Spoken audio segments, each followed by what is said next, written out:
My name is Josh Weszka from Vision Wealth Partners. Today I have Steve Prichett from Evergreen Advisors joining me to have a discussion about the merger and acquisition marketplace. Thanks for joining me today, Steve. Good to see you, Josh. Looking forward to having this conversation. First, let's get started with telling us a little about yourself and Evergreen Advisors. Sure. Steve Prichett, Evergreen Advisors. We're a 45-person financial services firm based right here in Columbia, Maryland. We primarily provide investment banking, valuation services, and outsourced CFO. In the investment banking group, which I help run, we really work to help clients either raise capital to fuel growth or to get to that ultimate exit and find the next buyer for their company. Oh, very, very interesting. In the local region and surrounding area, please tell us a little bit about what you see going on in the merger and acquisition marketplace. We're seeing a lot of activity across all the industries in the region, really. As you can imagine, most of the industries in the area are professional services-based companies.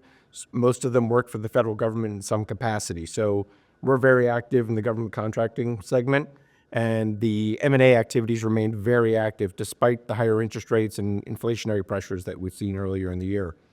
I think the biggest driver of that continued activity is really the private equity market. Private equity firms have raised billions of dollars that they have to deploy to make money themselves, and so they continue to acquire companies, keeping valuations strong and activity levels high.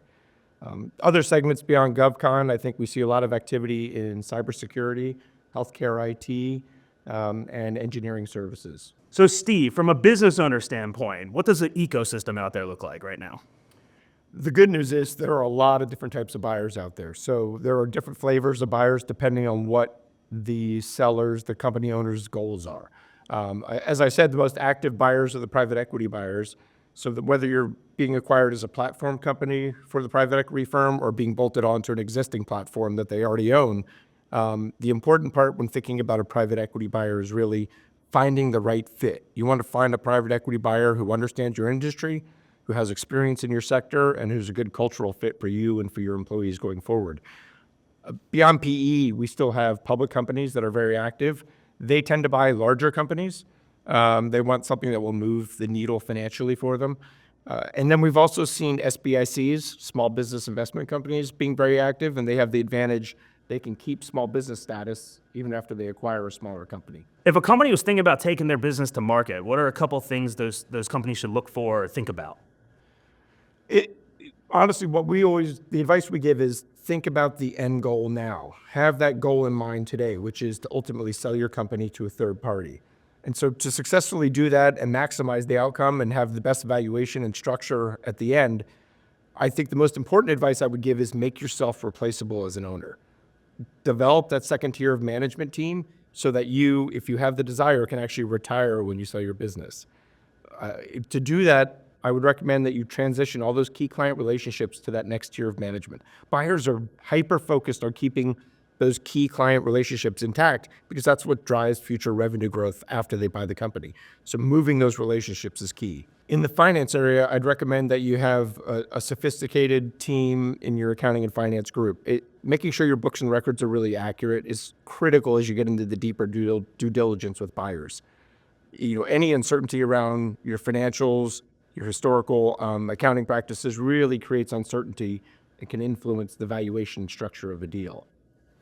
Beyond that, I think something that is important to do if you're not already doing it is to track your business development efforts. So have a pipeline that you monitor every month. Have P-wins assigned to that pipeline. Understand your contract waterfall as you go forward. And that's important because the buyers are looking to the future when they acquire your company, and that backlog and pipeline is really what supports the future growth. That makes a lot of sense. From a macro standpoint in the marketplace, there's some other considerations to think about, and I wanted you to touch on those, things like interest rates, internal business dynamics. What are some of your thoughts around those type of things for the business owner perspective? Outside factors really can make a difference. So you think about higher interest rates and the cuts that the Fed's recently put into place. Those cuts will start to spur economic activity and valuations, I think, will start to increase as a result of money being cheaper. But I think there's other macroeconomic factors you can think about, especially in the GovCon area. So the funding trends within an agencies, if you're working in an agency that becomes mission critical, has strong funding trends, that can really drive demand for your company and increase the valuation of your company.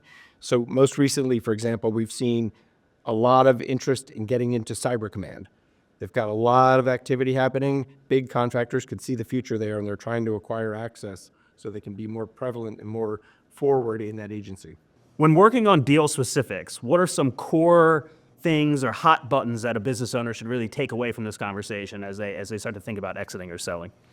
I think as you're thinking 1 to 3 years out, one of the biggest areas to focus on is what kind of EBITDA or profitability adjustments will there be to your financials when you get to that end game.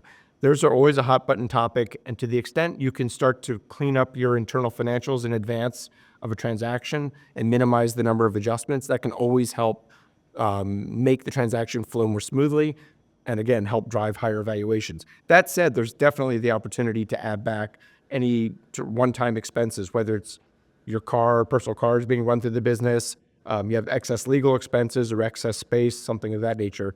Those adjustments can be made. But if you can clean those up in advance of a transaction, it makes it a little bit easier and flow more smoothly.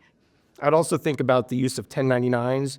While it's not as prevalent as it might have been 10, 15 years ago, buyers are very focused on making sure that any 1099s that you're using are accurately categorized as a 1099, shouldn't be a W-2. And then the last one that's always a hot button issue is working capital. Buyers are focused on making sure you leave enough working capital in the business to actually fund it for the first couple of months post-transaction. And of course, sellers want to leave as little working capital as possible and take as much money out of it. And that's where an advisor, an investment banker can be a big assistance, because that is a very contentious negotiation, but there's a lot of money to be won or lost in that negotiation. Thanks again so much, Steve, for joining us. It's been a great conversation. I think it's going to be super impactful for the area and the business owners that we all work with locally here.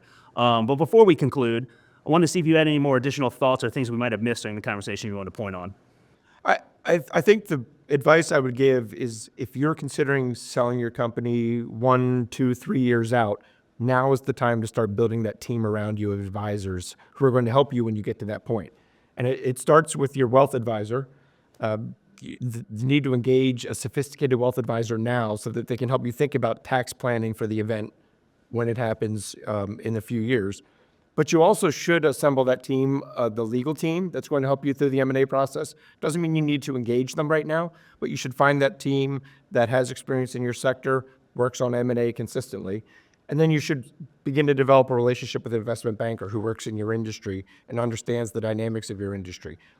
We spend years talking to clients or future clients about what's happening in the industry before they're actually ready to start their transaction.